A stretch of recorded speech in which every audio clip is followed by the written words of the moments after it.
Thank you very much, Peter. And yes, this is me, and we're going to look at engaging your community and family in your maths program. And for me, as a teacher, when I first started teaching, I knew this was important. I'm going to just do something. No one needs subtitles, do they? Good. I knew this was important. And then I became a mum, and I started to, children started to go to childcare and early childhood settings, and then went into school. And I kind of think I'm a little bit of an expert when it comes to schools. I'm a teacher, I work as a maths consultant. I found it a little bit of a challenge to be connected with the school. So it made me think, if I feel like this is a challenge, imagine those parents who don't have English as their first language. Imagine those parents who really felt very anxious about school. And I can remember going on school tours and parents saying, oh, this is the first time I've been in a school since I've been in school. So I was thinking, how are they wading through all of this information when, quite honestly, I know quite a lot about it. I don't know it all, but I know quite a bit. So today we're going to look at a few things. And I've got some questions, because I really liked Penny Crossland, who's here today, was talking a lot about, rather than your learning intentions being a statement, make it a question. So I've got some questions here. Why is it important to include families in our maths programs? What activities can we use to enhance relationships and understandings that parents might have about what we're doing? And where are these resources? Can I just see a show of hands of who is from New South Wales? And we've got WA as well. I'm going to be talking a lot about a Department of Education resources. They are all free for you to access, so don't feel isolated from them. They are all free to access for anyone at all, so don't be worried about that at all.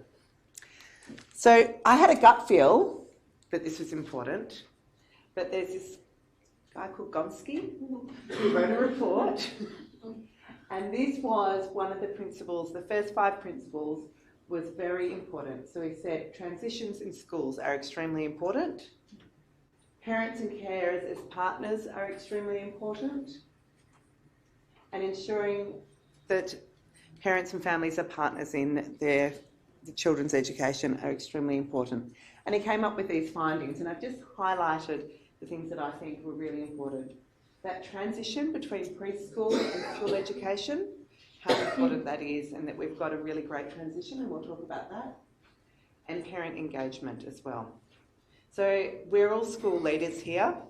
If you need to go back to school and say this is really important, Gonski said it too. Not just me. We're going to start with a warm-up activity. And to start with, we'll come back to this. People who came here early had a head start.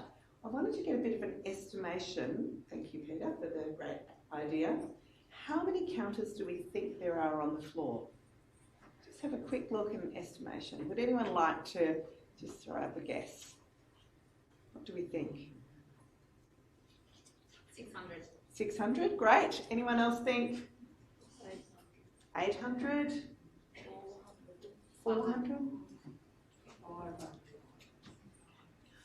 Right, we're going to make it a little bit easier.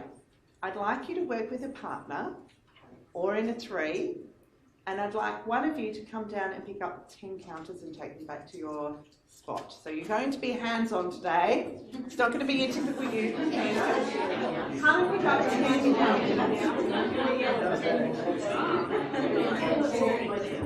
It's a long way down there.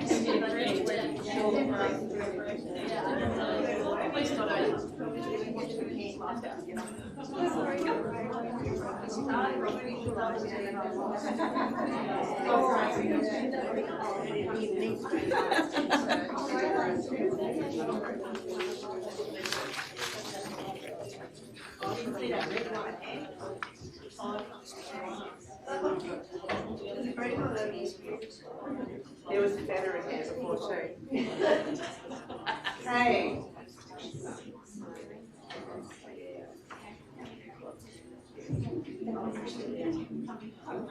Pop your hand up if you came to get counted. Oh, let's make it easy. There's about 40 people in this keynote. So we're going to expect about 20 people picked up counters. Approximately 200 have gone. Does anyone want to change their estimate now? Okay. Oh, Peter says 14, so 140 are gone. Anyone want to change their estimate? You were very bold with your 600. Do you want to change it? I'm contemplating going up a little. I'm with you, actually. I thought 600.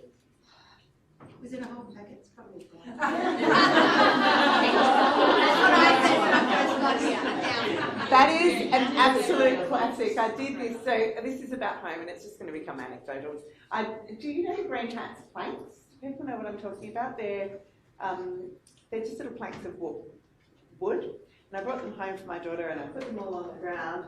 And I said to her, "How many planks do you think there are on the ground?" Thinking I was doing this magical teaching experience.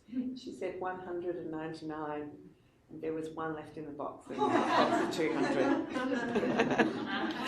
Okay, we're going to do a bit of a warm-up activity. This is the game of NIEM. You might know it, but it's a little bit of fun, and it's something that families can very easily do at home. I'll read the instructions out to you. What you need to do, and this is the first rich task for the parents because they can be thinking about how we're using the counters. How many do we actually have up there? I asked you to get 10. Do we need 10? Place the counters in a pattern like the diagram below. Players take turns to remove 1 or 2 counters. The winner of the game is the player who removes the last counter. So you can only take 1 or 2, and the winner is the one who removes the last one. It says to play 10 times, but I'll let you go.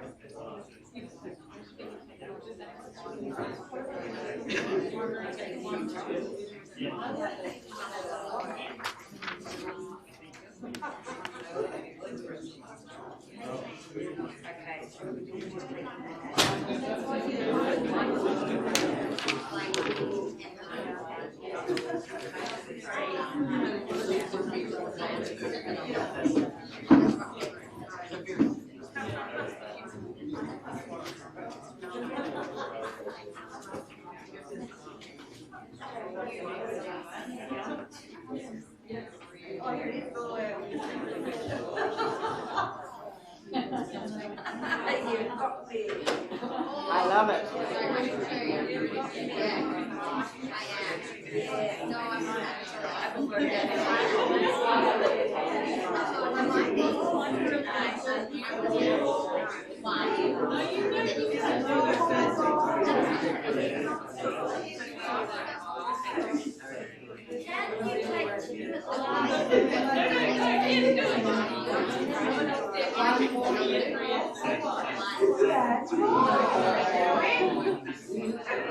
Do we have a strategy?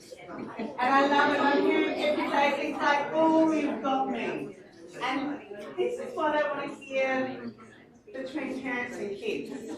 I always remember having a parent-teacher interview and the mum saying to me, "I just wanted to hit my head against the wall while she was doing homework." And I went, "Yeah, we're not doing homework anymore.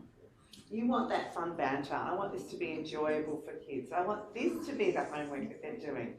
It's so easy to send kids home with 10 counters and say, "Play this game." So who has a strategy? Yes? Sue? Pardon? You want to get it so that there's only 3 remaining. Yeah. So you want to take the first 7. So 2 and then 1. Someone else said you just want to be first. It doesn't matter if you're first. Oh, you're there at 7.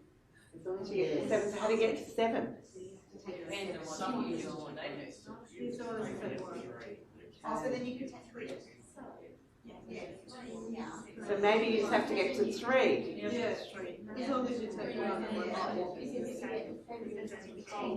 But this is the discussions we want at home. And don't worry about taking photos because you will get this, but I'm also giving this resource to you to take with you today. I love this quote. It's by Tracy Muir, who is from the University of Tasmania. Parental involvement in the form of at-home interest and support has a major influence on people's educational outcomes and attitudes. Many parents, however, feel uninformed about current educational practices and how they can be more involved with their own child's learning. And I've got to say, the Department of Education in Victoria have pumped a lot of effort into making some wonderful resources that you can use to support parents with that type of work. This comes straight from the Birth to Level 10 Numeracy Guide, but it's just some tips for parents.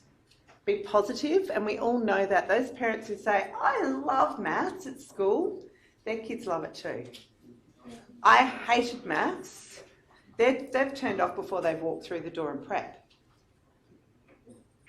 Everyone can be successful, and with that top point and the second one, I'm like, fake it till you make it. And that's what I would be saying to parents. You might not have loved maths at school, but could you just pretend? Seize everyday opportunities. And, you know, I'm a parent and I'm a teacher. I'm going to admit it, the TV does go on sometimes when I'm folding the washing and doing, you know, cooking dinner and stuff like that. But if you can choose those moments where you can have those teachable moments with your child, and that's what we're trying to get through to parents, choose those moments. Enrol with your children in numeracy related opportunities, describe what's happening. So these are all points for you, for parents. Explain why you make numeracy choices. A parent said to me one day, is it appropriate for me to talk about debit in our bank account, and you know that the credit card actually isn't a credit card, it's actually putting us into debit? Of course, talk to your 6-year-old about that. Why wouldn't you? Even your 3-year-old, this is not our money, this is someone else's money we're using. And learn alongside your child. So this animation, which might just start up, maybe at the touch of a button, is from the Birth to 10 Numeracy Guide, and I think as leaders in schools, it's a lovely thing that you could share with your parents.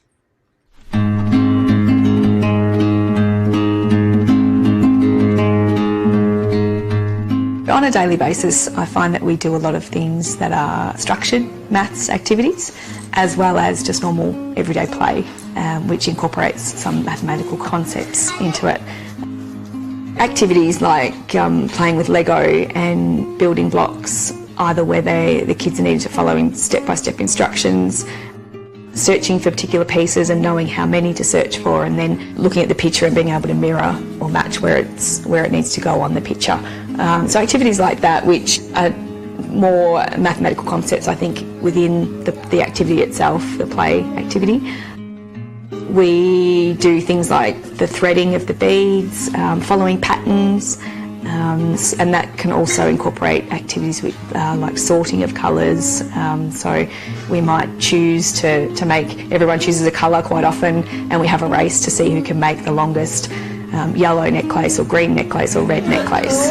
It's just the same. Even just activities, Jackson loves dinosaurs and farm animals, and even just playing with those, he can relate it back to mathematical concepts. Which dinosaur is the biggest?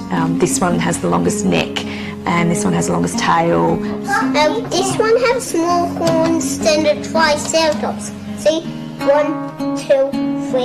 The Triceratops has 3 horns, and that's why it's called a Triceratops. And just that concept, that's just his love of dinosaurs, and yet he's learning about maths at the same time.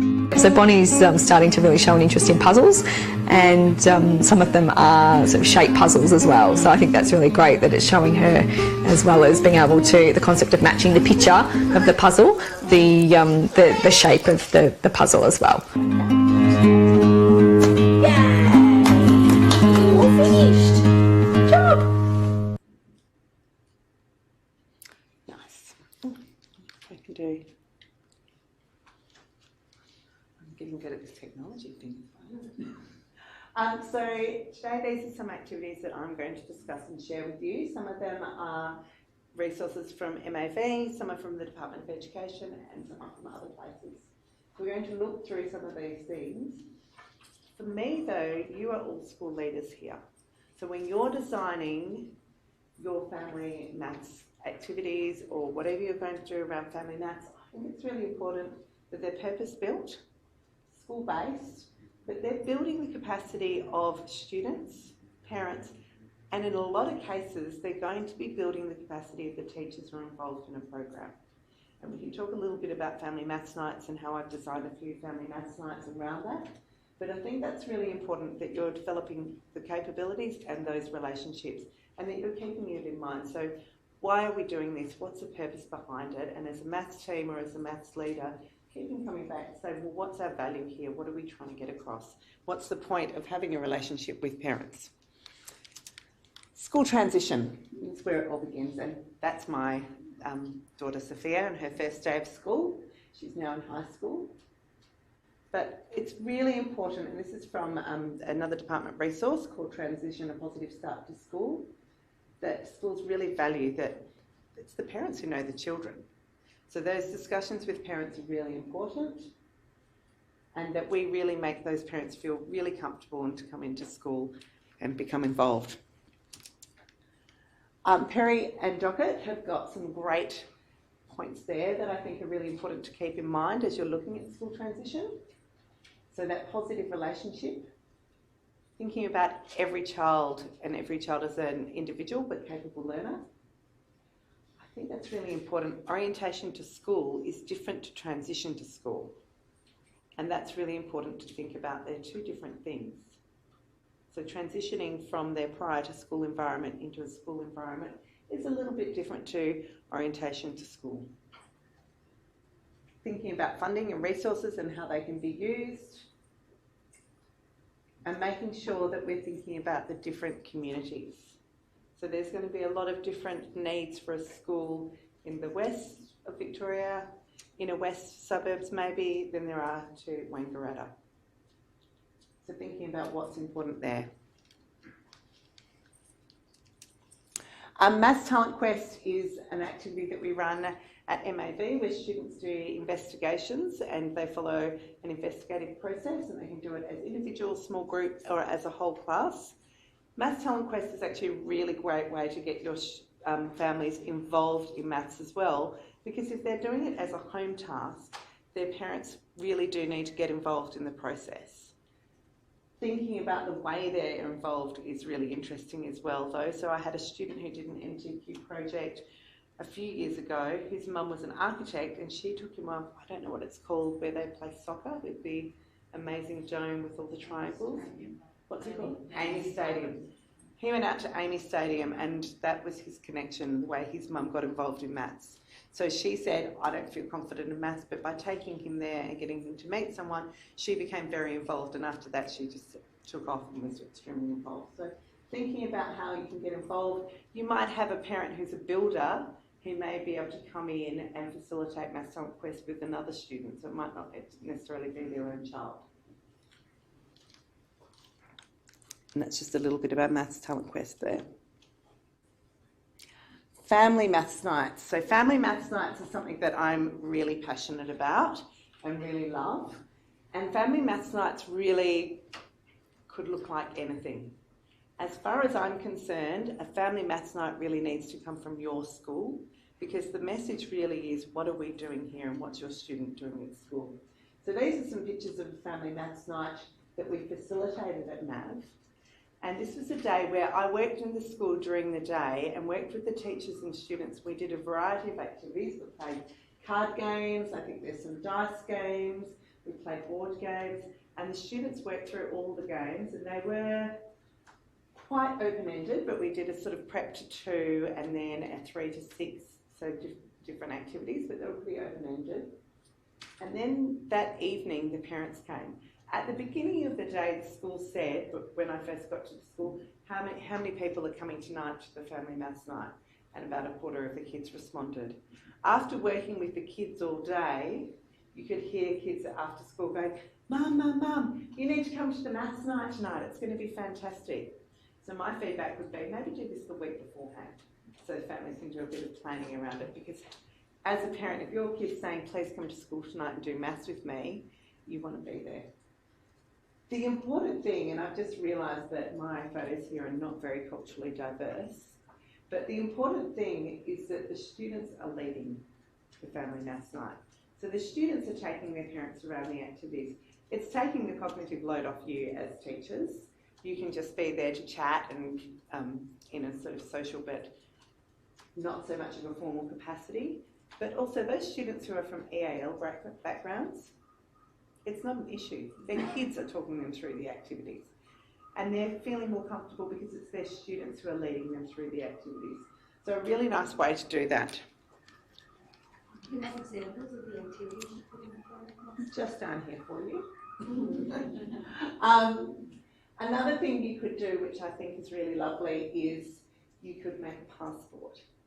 So the idea of walking through and having a passport, it's just a teacher stamping a page or signing a page, or year 6 students in a room. So yes, I've been in the room, we've played a card game, great, we're going to go on to the dice games.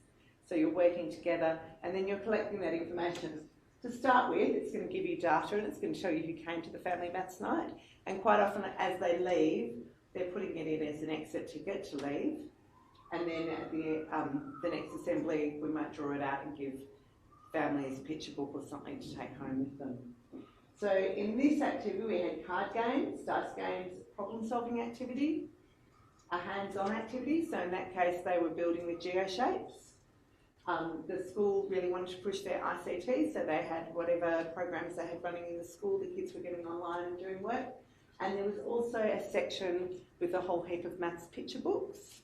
So the parents and the children were reading a book together, and that was part of it.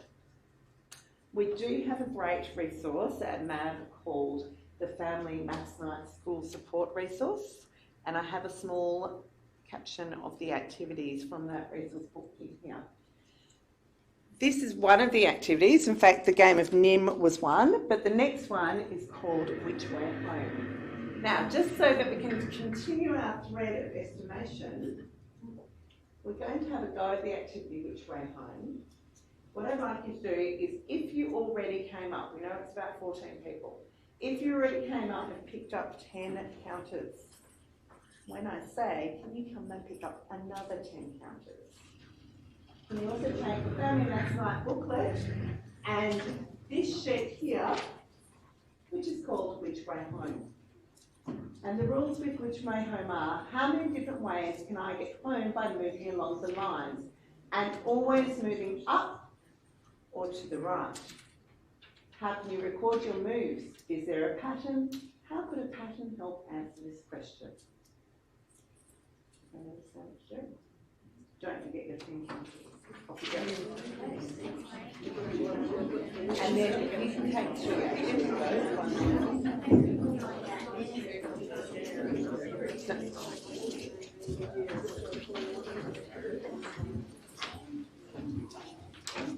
Well, thank you.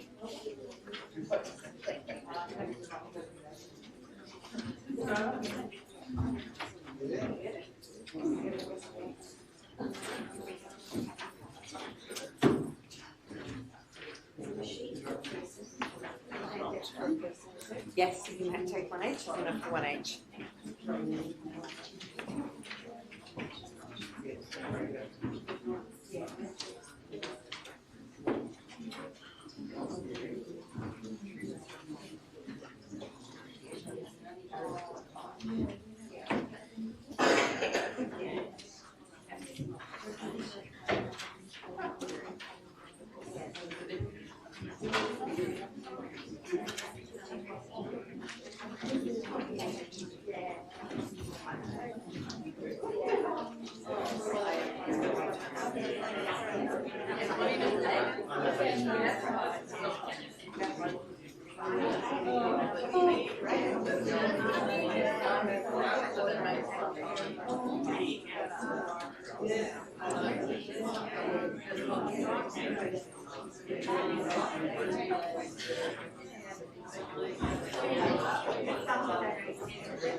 So Tracy had a wondering. Her wondering was, is it okay to move?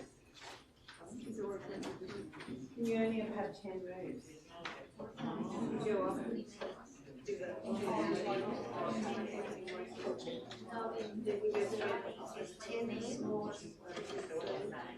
The shortest way to go. You could go all over the place. All of it. I mean, it's 10 the shortest way to go. Right. But Tracy, I think if you were my daughter, and this is the message of maths leaders that you want to get across to the parents. If you're my daughter and you asked me that, it's okay for me to say, I don't know. Let's have a look at it. Let's have a few goes. I don't know all the answers. That's okay. In fact, this is probably going to be a little bit more fun than me cooking dinner and you watching TV. Let's get back out and do this instead. But this is the message we want to get over to parents as well. So this, you know this activity? Yes. And in the booklet you will see there's quite a few little activities. It's just sort of a snapshot, but in the front there it tells you the names of all the activities. And I particularly like with this booklet, just as from a teacher's point of view, there's a page, it's not in here, but there's a page with all of the materials that you need as well. So if you're going to do all of the activities, all the materials are there as well that you can use to do them. Any comments about this activity? Any comments about family maths nights? Is anyone here going, I ran one at my school and it was really successful? What did you do? We didn't have the kids come in, but we actually had the parents come in and just... With no kids? With no kids. Oh, I like that. But the teachers ran a workshop to their strength. Yes. So one did number talks, one did card games, one used speed strings. So, and we just did a bit of our general information at the start. Yep. And then basically, I only had 3 rotations for the parents to play, but they liked playing so much we went to 4. And then so it was really good for them to see what their kids had been doing. I remember, especially the open-ended tasks, they were really back and forth. So. I can't see them in here, the Redcliffs teachers. I went to Redcliffs, which is how far out of Mildura? About half an hour. Yeah. Do you know what I'm talking about? And did a family maths night there, and exactly that happened, and the teachers were playing. The parents were playing so much of the teachers and involved in the activity that the teachers started going into cupboards and getting out snakes and ladders and board games, and just because everyone became so engaged and it was really exciting for them. Yes? A question I have is, when you think, or if you think, I'm just interested in your thoughts, the balance between like having a family maths night and getting that engagement, excitement, and partnership between children, versus are there situations where you think it's more appropriate just to have parent-teacher? We're trying to get our, parents go back to what they know. They generally want to help with maths, and then they help with algorithms and things, so we're trying to get them on board. I'm just wondering, should we be doing something just with the parents, or do you reckon... Funny you should say that. It's like I planted you here. I don't know if you can see this picture well, but this is actually a parent forum with parents before. It was a part of a school transition program. So these were parents while their kids were off in the school doing whatever you do for school orientation and transition. The parents came into a room and we spoke about maths with that parent forum. And that was a really nice way to get over some maths anxiety as well, but talk a little bit more about open-ended tasks and different ways of approaching maths that will look a little bit different to when they went to school. And the first thing I said to these parents was, this school does not want you to teach your children how to do long division. And the relief on their face was like, phew. You will not be sent home with homework that you can't do as a parent. There will not be maths questions coming home that you can't do as a parent. You might have homework sent home that might be a cooking task or might have something to do with your home shopping, but it's not going to be something that you feel that you can't do. And the other message was, you learned how to do maths at school, and the way you learned how to do maths was correct. It's fine for you to teach your children that way, but there will be many other ways that your children will learn. and it's important to value all of them. So your way is also valuable. Your child might not think that as they go through the process of schooling, but that's really important. So I think that there's a really good time to also say, okay, now we're coming into year 4, and we might be doing some work with place value or moving on multiplicative thinking. What does that look like? And to just have parents there. So that's a really interesting point, because if you don't have the children there, there's a different aspect to it, which is really interesting. This is one activity that I really like. And I thought it resonated really well with parents. And I wish I had some here, but my children ate them all. So you know your tiny teddies? You can get ones with dogs and teddies in them. Whoever created that must have been a primary school maths teacher. So what I did to the parents, and you could do as well with them, is I had the packet and I just said to them, this is really attainable for parents. They have this type of thing at home. And with the packet I just said to them, how many legs could be in your bag? So have a quick chat. Can you imagine? It's not how many legs are on the piece of paper, on the image there, but we've got a little bag of tiny teddies, and about half equally, not completely equal, but about half are bears and about half are dogs. And just for the purpose of this lesson, bears have 2 legs, dogs have 4. Okay? So no one argues with me. How many legs could there be in there? Have a chat. What do you think? Yeah.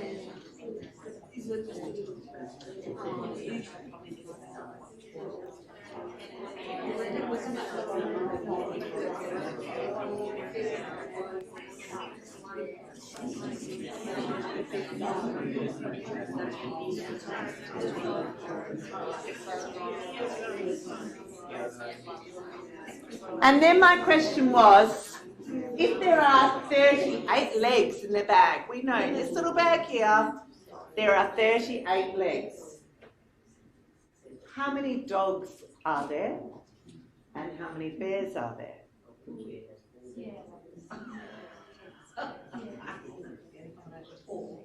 And this was nice for parents to come up, and that parent, he knows maths and he could show it to me in algebra. Brilliant.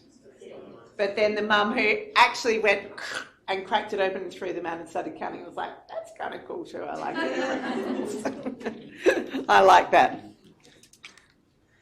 And then my question to them was, how did you work it out? And this is the bit with the dad who came up with the algebra and did the brilliant algebra and wowed everyone. My next question to him was, is there another way you can work it out? And that was the bridge to the parents, and this is for you. Your bridge to the parents is to say, you learnt it one way at school. Great. We're going to be challenging your children to find out more than one way to solve these problems. And that's a really nice way to get that across. Lovely for prep parents. There's also dogs and chickens, which is in your pack. I'm not going to make you do that today, but I'm just going to show you the question. And it goes further. The thing that I like as well with a lot of these questions is, or activities, parents can just do the tip of the iceberg. That's what they feel comfortable with. And they've had success, and that's great. Or they can go deeper if they want to. So really, it's about the enjoyment for us there. I also think it's really important to introduce different aspects of the curriculum. And a lot of parents know that we have to do things like times tables. A lot of parents know that we've got to do long division. They might not understand how important symmetry is. Or they might not understand when we're talking about problem solving, what you can do. So these are some just plain language statements about the type of things you can do to solve problems in maths. And I really like that. It's attainable for parents. They can understand what it is and they can make connections with that. And then we come back to the bane of many parents' existence, homework. This also is from the Birth to Numeracy Guide. It's just got some lovely examples of the type of questions. That's how I look when I'm driving my children around the weekend. Always. always some sort of SUV adding out my family. But really great questions that you could ask there. How long will it take? Thinking about time. So the guide does have some really nice questions in there, and I think that's something you can do and send home, a simple question like that kids can do in 5 minutes, or they could spend the whole week with their family working hard on. And everyone's able to do that. Lovely an animation for you now. So it's a bit of sit back and relax this afternoon, and then a bit of get up and grab some counters. The department has created these everyday maths animations, and I'm going to let you sit back and relax. But another way for parents to see ways that they can connect maths in the home. This is very much prior to school. Are there any early years educators, prior to school educators in the room? So prior to school, looking at transition, great to show parents up to year 2. I don't see any reason why you wouldn't show them to older parents though. Everyday maths. Around the house. Introducing children to maths by measuring containers, playing skittles and making shapes. Just by playing, talking, looking and listening, families can explore and use mathematics every day. You can use a range of household objects to explore and discover measurement, patterns and shapes. The possibilities are endless. Here are some fun activities to try. How much does it hold? Collect a range of containers and jars from around the house and use them to guess which one holds the most water. I think this one holds more. Why? Because it's big and it's tall. Then talk about ways that you could test it. Let's pour water from one container into the other. Now which one do you think is the biggest? This one. It holds even more water than the other one. Then try other containers and talk about some of the other ways you could measure it and then try them. You could also play similar games with sand or have a challenge to try and find containers that are an exact size, like 1 litre. Knock them down. Playing skittles is a fun way to explore numbers. Use plastic or recyclable bottles and And I'm going to stop it there, we can run out of time if we keep going, but it's a nice little snapshot for you. There's 4 animations that are all really, really good. Is anyone familiar with the Victorian Maths Challenge? It is a great resource. I'm going to talk to you a little bit about it, but it really is a wonderful resource that I do believe is being updated as well. Is that right, Daphne? Yes, it is. It is being updated, and I know that the department are very keen on getting feedback about the resources that are there. Currently, the Victorian Maths Challenge has 8 activities, and so I'm going to talk you through one of them, but they're all activities that you could actually do at school with your students. Maybe you could invite parents in on an afternoon to do. Ideal, you could do a parent forum, then have parents go into the classroom with students. You could do it as a part of a family maths night, or they also are designed in a way that can be done at home, and so it could be done as a home task rather than an at-school connected task. The one we're going to look at is called the Symmetry Challenge. And so there's always in the challenges a little bit of background information for parents so that they understand a little bit. It's about symmetry and it explains what symmetry is. It's encouraging your family to think about symmetry, and I really like that it's about shape. It's not about number, it's not. So we're expanding parents' understanding. And then it says using objects from around your room, and we can't do it today because we probably, well, who knows, we could be a bit creative, but we won't do it today. And then I like this. Record the mathematical language that you have used, and I think that's really important for parents, to get them to start thinking about the mathematical language that they're using in the home. So these are some examples of some work that's been done with children. And I've run a few parent forums in schools where we've actually done this activity, and it was just with parents, not with children, and the parents worked together on this, and it was just really eye-opening for them to go, wow, we didn't do anything to do with number, but look at all the maths that we got here, and to have a look at this and think about all the language that's coming out of it. So I would encourage you to have a look at the Victorian Maths Challenge, and if you've got feedback, pass it forward, but also see how you would make that fit within your school. And then also picture books. Tracy Muir was one of the quotes that I had in the very beginning, and she has written this beautiful book called Heads of Tales. Now, I probably don't have enough time to read it to you, but I will give you a little bit of an overview. In the book, we have Maggie, and she wakes up and she doesn't know what to wear. So she flips a coin, and she decides, she looked in the closet, jeans or shorts, I can't decide. Mum, what should I wear today, jeans or shorts? And so whatever Mum suggests, you probably wear the opposite. I don't know, Maggie, why don't you flip a coin? Good idea, Maggie thought. Heads for jeans and tails for shorts.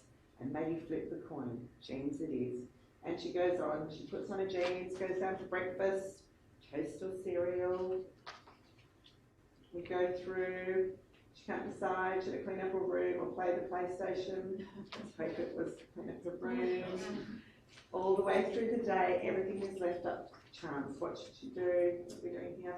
Choosing which flavour of ice cream, etc., etc. Until the end of the book. No. I do love good picture books, so I'm going to read the last bit to you. On the way home, they stopped at an animal shelter. Maggie and Simon were excited. They were going to choose a new pet for their family.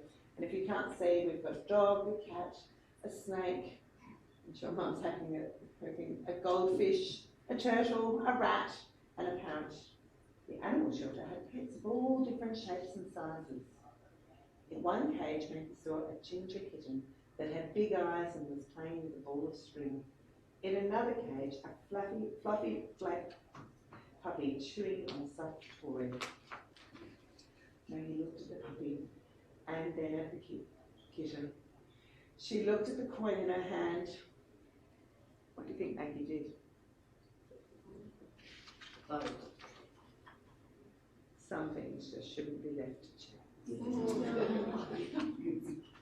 But what a beautiful thing for families to have at home. So I really love that idea of picture books and sending home picture books to sort of start mathematical discussions and saying to parents, you're not wrong. Whatever discussion comes out of the book will always be right, but use this as a homework activity that starts some discussions.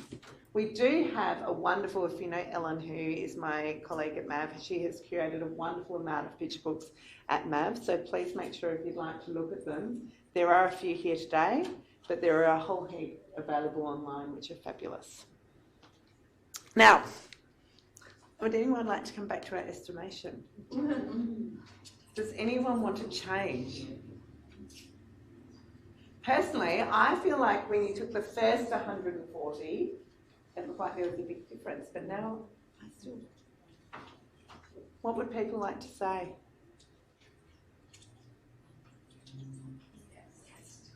I'm thinking there's more than 600, definitely. Like, even more than 800. You think it was a bag? Should I read the box? 1,000 pieces, well done to you. In fact, so clever. You make it.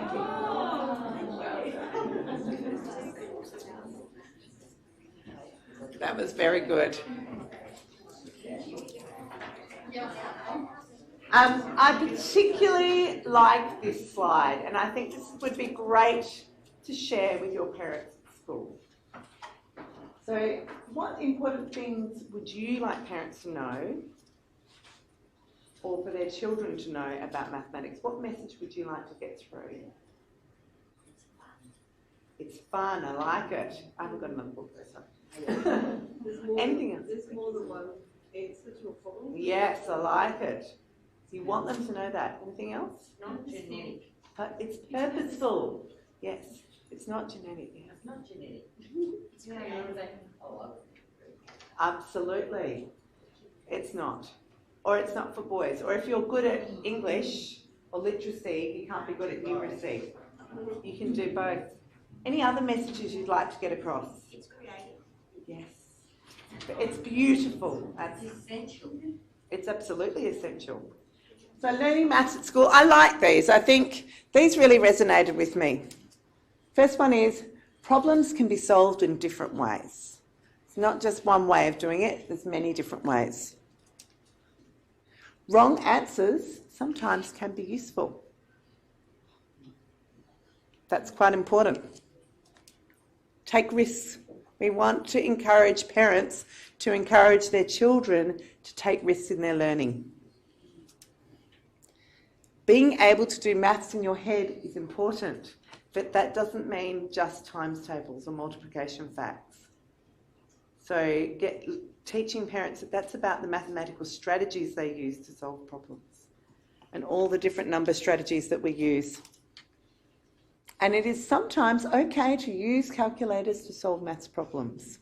Now, these aren't all the things that I'd like to get to share with parents, but there's some of the things. There are many beautiful resources. You all got one of these in your packs today. If you want these, you can get them from the Department of Education. Apparently there are boxes and they're happy to ship. I don't know about paying for the shipping, I'm not going to say that, but they're available. So if you want them, they are available for you to get them. So please feel free to speak to Daphne or someone about getting them. These came out in prep packs last year and are such a valuable resource. And honestly, they're pretty too. Like, they're really nice. I really like them. So please. We have a beautiful book that we sell at MAV, also called Maths at Home, Activities to Reinforce Student Learning. I like that. So this is by John West, who's from Western Australia, but that's a great resource. Now, you can take a photo of this, but these are all the resources that I've used today and all the websites, but you will get this in a PDF as well. So they're all there ready to go. I do really encourage you to have a look at the Birth to 10 guide and enjoy some of that. But watching some of those videos as well are fabulous. But coming back to it, maths is fun, and that's the message that we're trying to get ahead. So speaking of fun, it is time for happy hour. I am going to hand over. I'll do the technical stuff if you like. If you like.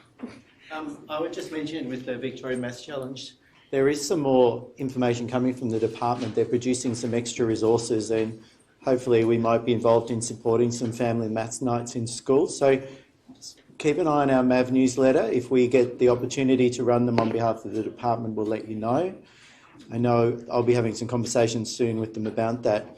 Another thing I can let you know of, which hasn't really been announced yet, but is available, so I'm able to actually mention it. In the App Store, there's an app called the Infinite Voyage, or just Infinite Voyage, which has been developed by the Department of Education for engaging kids in mathematics at home. Just some fun. They're actually games where you use maths to do puzzles, problems, and have some fun with maths. It's not teaching the maths, but it's engaging in mathematics. That app's available in the Apple Store and the Android Store. So I suggest you have a look at it. It is something that kids and parents can do at home and talk about as well. Hasn't had a formal launch, but it's there so you can have a bit of a play with it. Infinite Voyage. It's fantastic. I was involved in the development as advising on, with some other maths people, advising on the mathematics in the games, and it's 18 months in development and it's really fun. So do look at that, but you will, again, in future, you'll see some more information and that will come out under the Victorian Maths Challenge as well. And so the Victorian Maths Challenge is going to evolve over the next year and have some new things coming, so worth keeping an eye on. But otherwise, Jen, I'd just really love to thank you for today. It's actually really interesting to sit in myself and hear a bit more, so I hope you all gain something out of that, and definitely a lot of great resources you can use. And if you'd like to put your counters back in the box, it does say 1,000 pieces. Don't just chuck them on the floor on the way out. Please do.